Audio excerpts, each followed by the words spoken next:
and Richie from New York.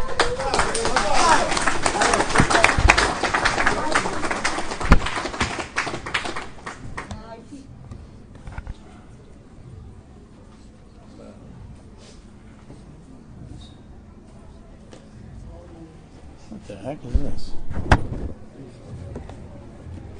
I'm an addict named Scott. And I'm here by God's grace and God's mercy, and I'm happy for that, and so is my family. And it's only because of God's grace and God's mercy and the program in Narcotics Anonymous that I'm here tonight, and I'm here clean, and I'm here free from the slavery of active addiction. I want to thank the committee, and I was supposed to speak earlier today on the topic of love or lust, but I've been in the car since 8:30 this morning because I live in upstate New York, and I drove to the city and picked up my sponsor, Richie and Mare, and drove from New York up here and sat in traffic pretty much all the way here. So I was late. So, God had other plans, right? And I want to thank the committee, right? And it's been a long time since this area had a convention, right? And I'm grateful that there had another convention this weekend because, I've been to a lot of the Western Massachusetts conventions. I have a lot of fond memories here of a lot of friends. And when I was at Richie's house earlier today, we were watching a DVD, and there was a lot of pictures on that DVD of past friends, people that are no longer with us at this convention. And I always had a great time here, and the people here were always real nice to me, and I'm grateful to be back here, right? But the topic is the masks must go. And that's a frightening thing to consider, that you have to give up your masks in order to recover, right? But, I want to read to you what mask is. It says, covering to conceal or protect the face. Anything that conceals or disguises a molded likeness of the face. A grotesque, check it out, representation of a face worn to amuse or frighten.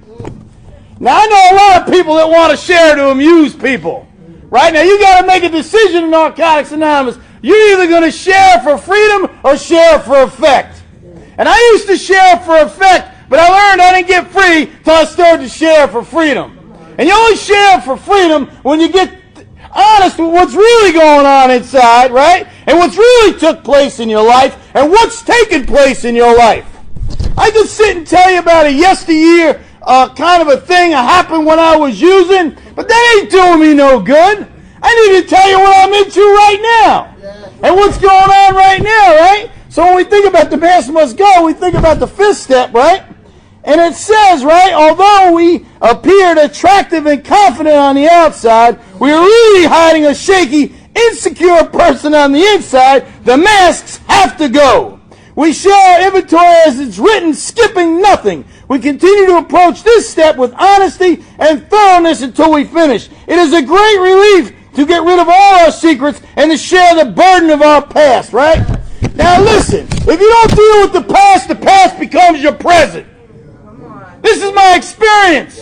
Listen, and if you don't continue to deal with the past becomes your present. The defects start to have babies, and next thing you know, you're running around. I saw a great shirt, I got it from there. It says, warning, beware of character defects, and I'm not afraid to use them.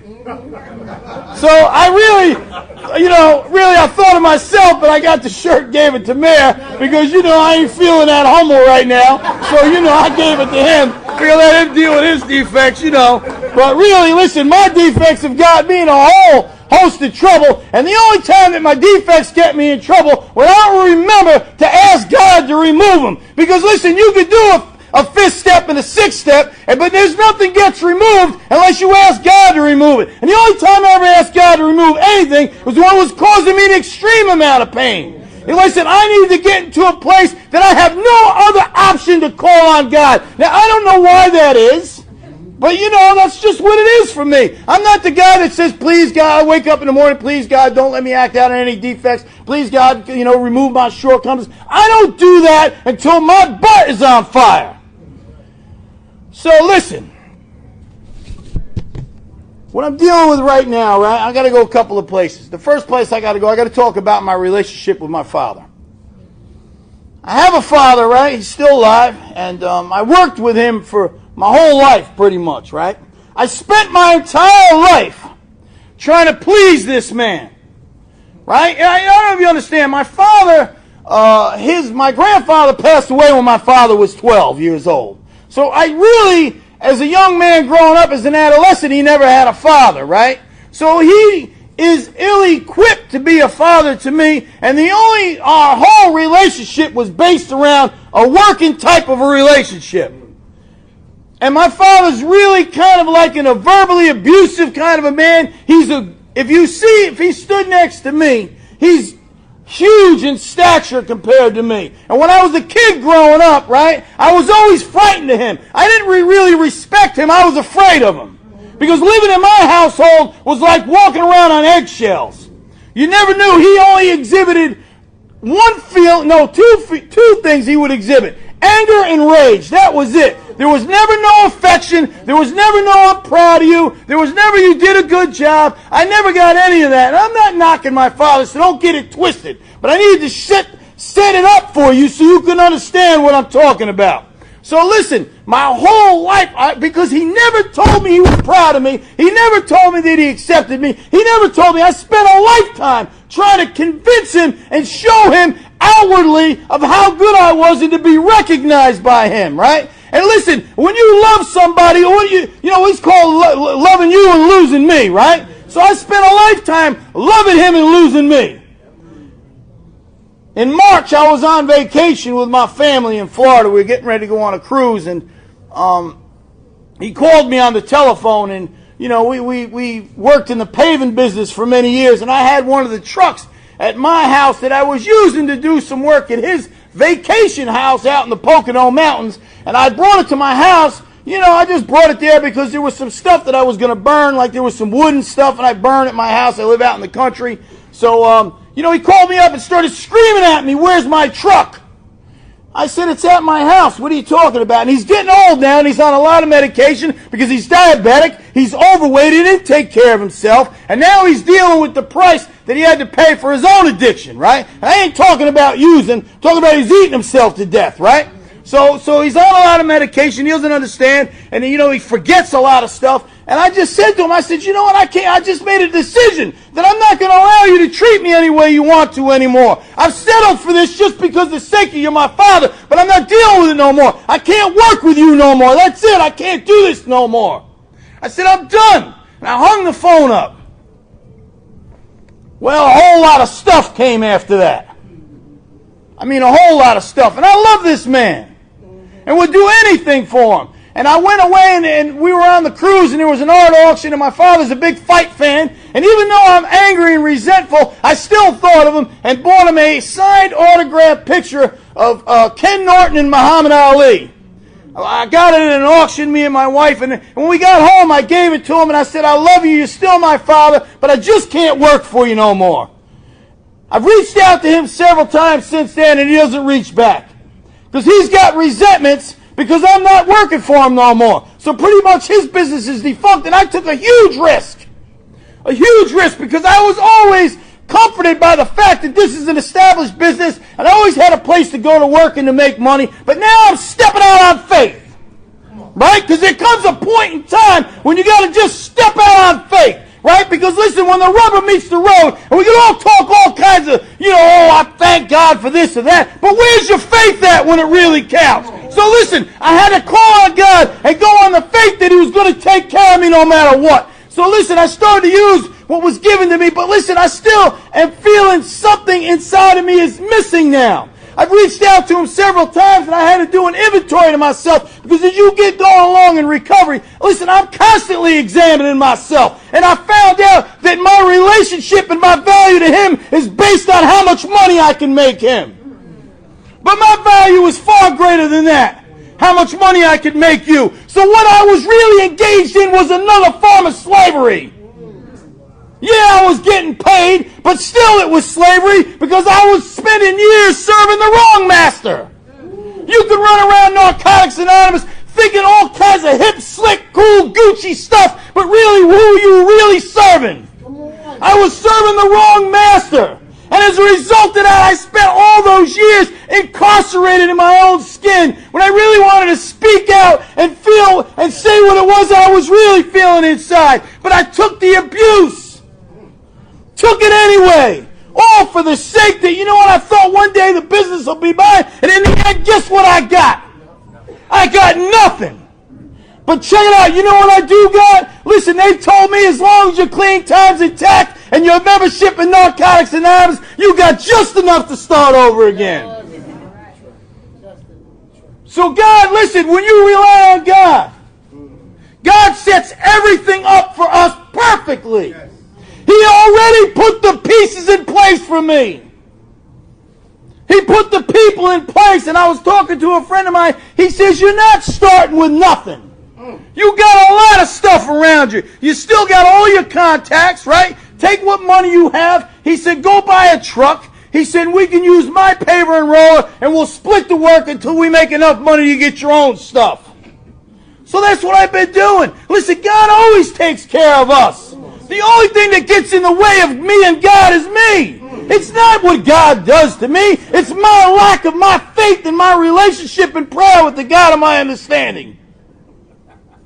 I don't know if you understand any of this. I'm talking about relying on nothing right now but God, because it's frightening not to know where you're going. See, it's easy when there's a written guarantee and you know there's a paycheck coming at the end of the week. But when you got to get up in the morning and go out and hustle and turn over stones, hustle like you're in the street, I'm talking about in survival mode. I've been in survival mode. And check this out. 2 weeks ago, the phone rang. I'm telling you, this program is awesome. When you utilize everything that's in place in Narcotics Anonymous, I got a call from an NA member. He said, Scott, he says, I've been working for this guy who has all the contracts for Matt Cali and all these other big real estate companies down in Westchester County. He said, they need a paver. He said, can you come down and look at some work? So I'm thinking like a little work. I went down there, I walked all day with a wheel, measuring blacktop. I measured 1 million square feet. 1 million, I don't know if you know what 1 million square feet of asphalt is. We're talking acres. Listen, acres of blacktop. Now, I didn't get none of it yet, but I know that God is going to give me something. Because we're only responsible for the footwork. You show up. Listen, the biggest battle is showing up. But listen, I couldn't get there until I let go of the mask and let you know that I was frightened. Let you know I was uncertain about what was going on. Listen, this disease is, they don't say it's insidious for nothing. This disease is, you know what insidious means? Sneaky. Sneaky. Listen, just because you're clean don't mean you ain't using. Hey. Wait a minute.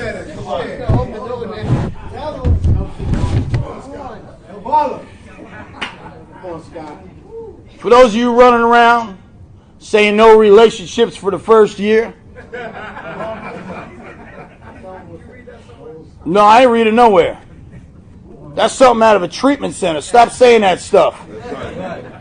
Many of us, it says writing about all of our relationships is very important. We will want to pay particular attention to our friendships. If we gloss over examining our platonic friendships in favor of focusing on romantic relationships, our inventories will be incomplete. Many of us came to NA never having had a long-term friendship because of conflicts within ourselves. Those conflicts were the real grounds for the arguments we started with our friends and ensuing refusal to work through the disagreement and continue the friendship. Some of us felt that we would end up getting hurt in any close friendship. Before that happened, we arranged the end of the friendship ourselves. We may have feared intimacy to such a degree that we never revealed anything about ourselves to our friends. Listen, you think recovery, this ain't a spectator sport. You gotta get naked. This is embarrassing to recover. You gotta talk about what's really going on. I can stand up in front of you and get naked about my sexual deviance and all of my perversions and the stuff that I've done in my life. Talking about prostitution and molestation and all that stuff. Listen, check it out. We will probably find identical conflicts and behaviors in our romantic relationships. We'll see some difficulties with trust.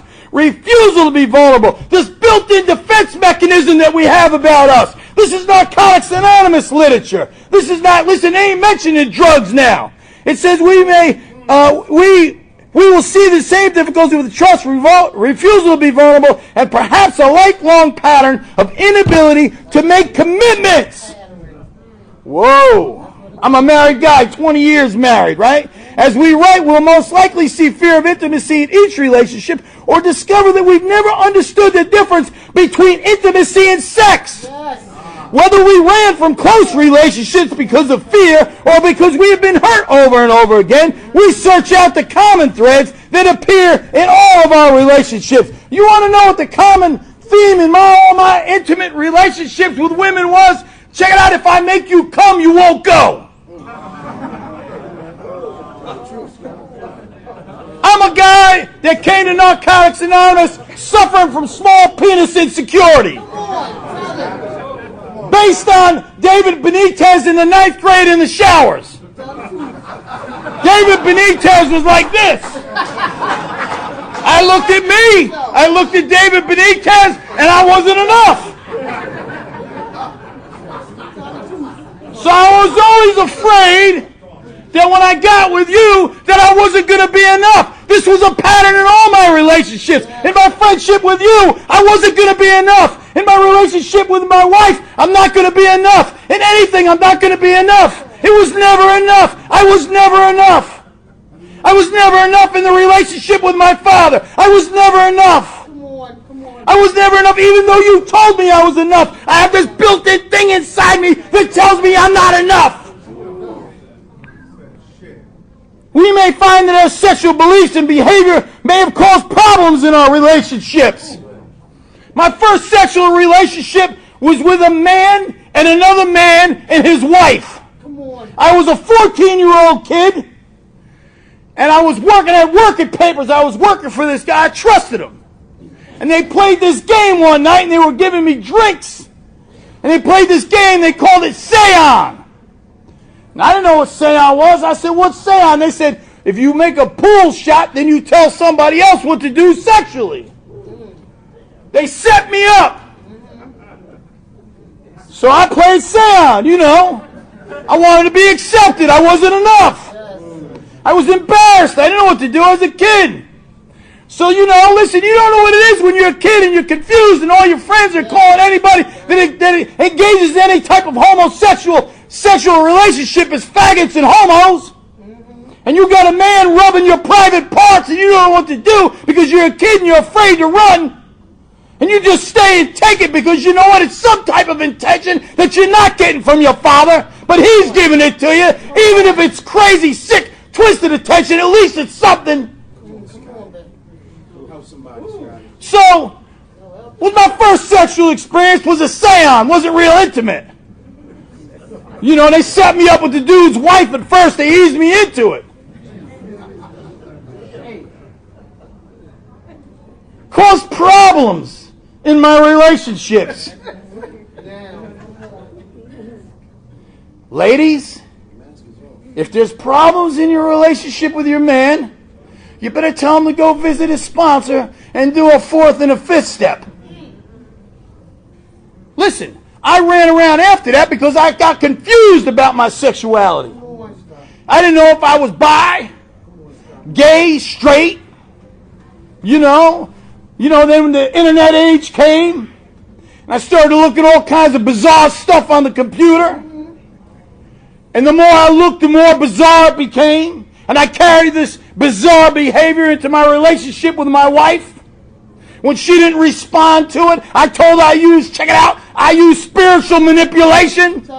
I told her, you don't love me. If you love me, you do this or that or whatever I was telling her. I tell her to be like a pretzel. She can't bend like that. Seriously, she ain't like a gymnast or nothing. I'm trying to put her leg behind her head, Stuff I saw on the computer. Hey! Listen, check it out. Listen, I ain't the only one. But you don't hear nobody else talking about this stuff.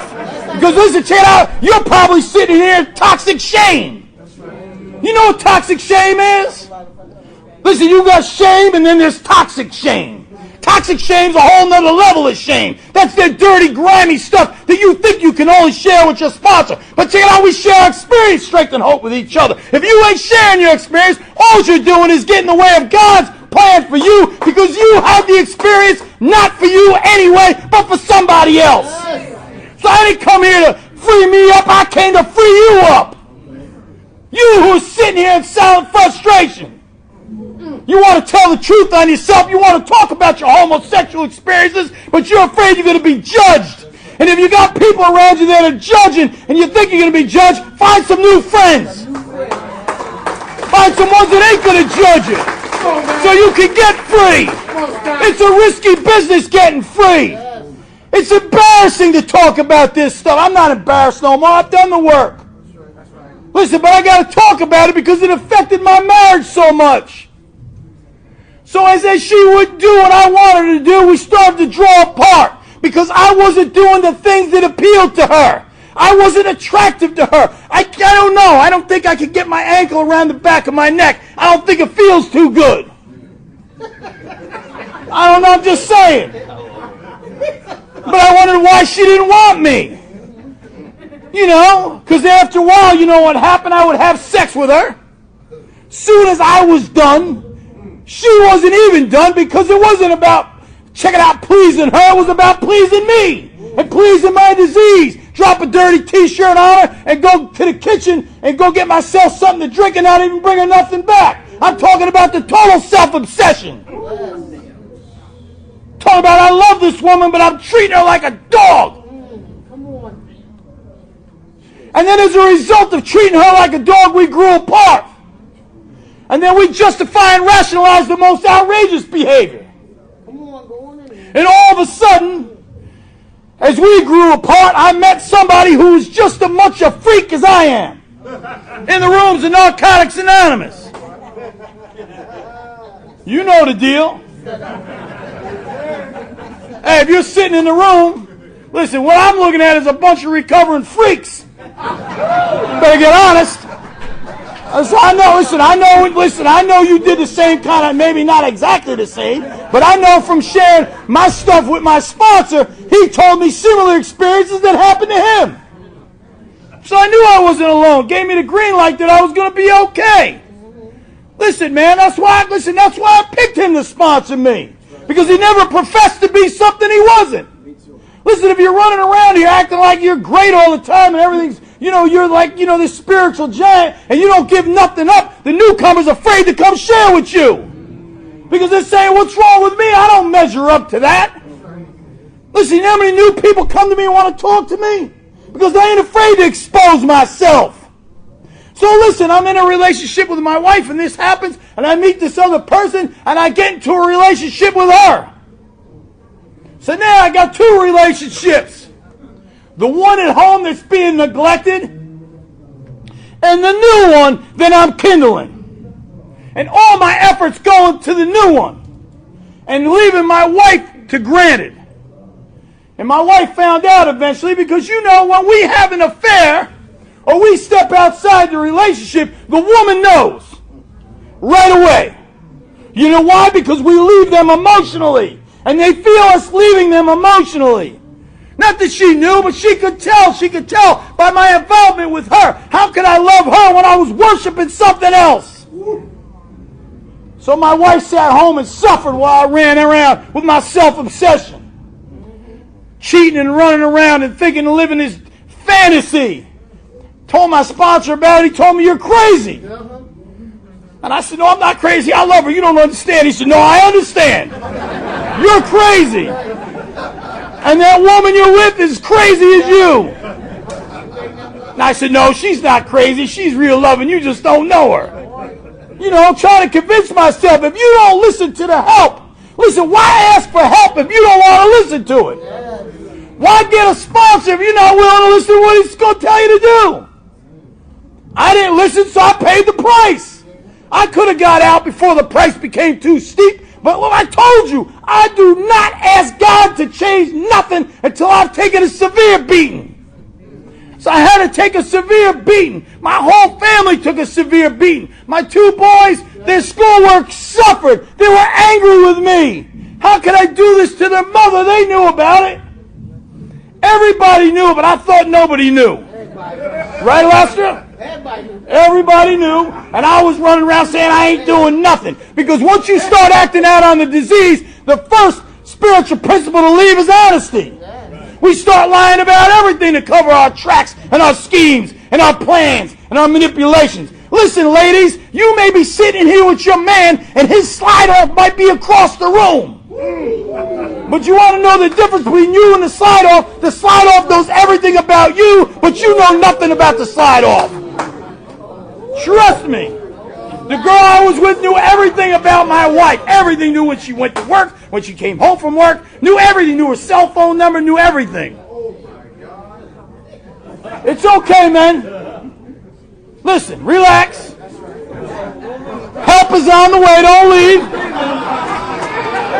And if you get up and leave, don't worry. You're going to give yourself up.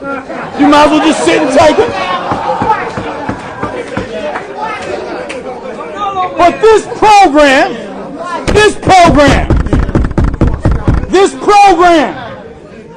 and God, I took a severe beating. Check it out. I had sponsees leave me. Say, oh, he ain't got no recovery. And you know what? I'm not blaming them. I might have left me too. Matter of fact, I did leave me. It was like an out-of-body experience.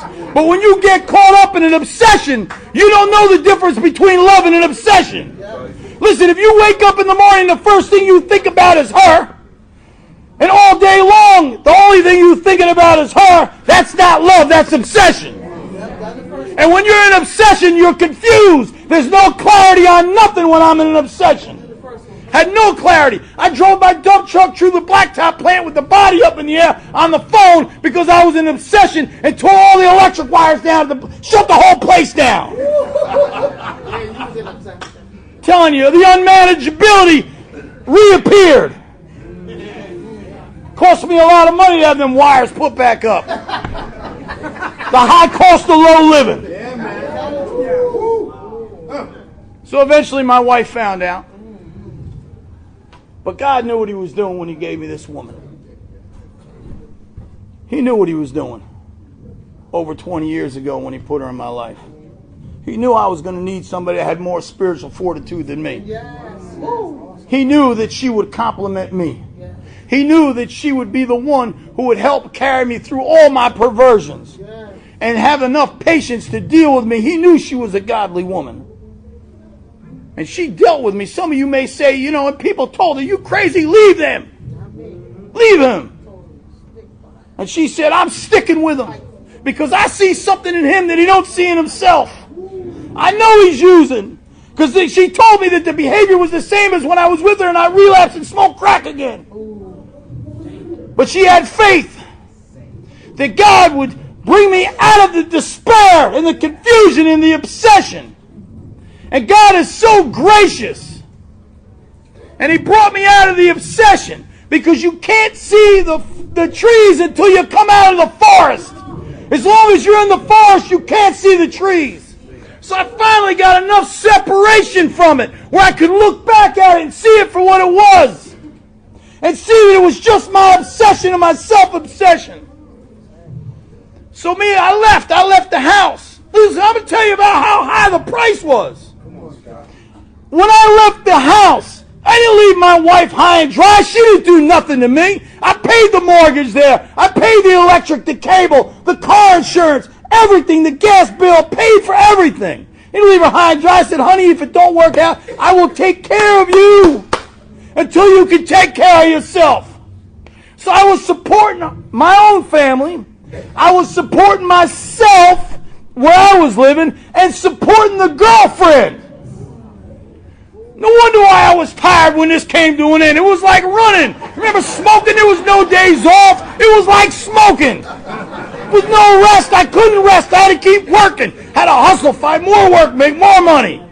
More money to pay more bills. When all I had to do was surrender and go home and relax. So eventually I surrendered to God's will. And I didn't surrender to God's will till I let the mask go and got honest with you. See, there's a certain freedom that comes. It's one thing to share with your sponsor, but when you can sit in front of 100 people and get naked, I'm telling you, this is my experience.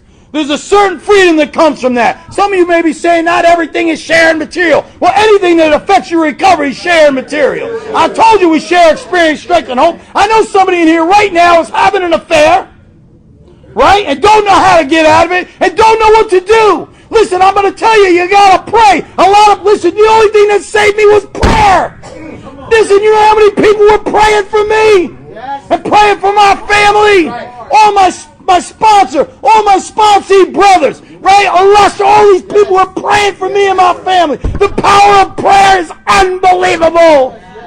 Listen, God can fix anything. Where there's no hope, God gives all the hope. He can repair and mend anything. Me and my wife renewed our wedding vows 2 weeks ago. We never had a wedding. I went back home. It's been a process. She never once called me a name. Never called me a cheater. She told me if she makes you happy, I just want you to be happy. Even though you were telling her, leave that bum. She said, I just want you to be happy. And if I have to settle for that, and I realized, listen, she couldn't even eat, my wife. She was so sick. You want to talk about self-obsession? She was sick. She told me the other day we were talking. She said every time I ate, I threw up. She was 106 pounds. She suffered as a result of my disease. Think this disease only affects us? It affects everything around us. Clean. That's right. Clean. Not using dope. So we got remarried. My sponsor gave my wife away. We never had a wedding. So my wife got a wedding gown. And I told her, whatever you want to do, honey. And I stood there. And Pastor Gus married us. And I had tears in my eyes because of the remorse that I had. It was something that just came over me like this as I stood there in front of her. And she was so beautiful with the wedding gown. I'll tell you, she was beautiful. You know, I've been telling her for the last 2 weeks, how's my bride doing? Can you put the dress back on? I'm telling you. Because when you're blinded by the disease, you can't see the beauty in your life. Be careful.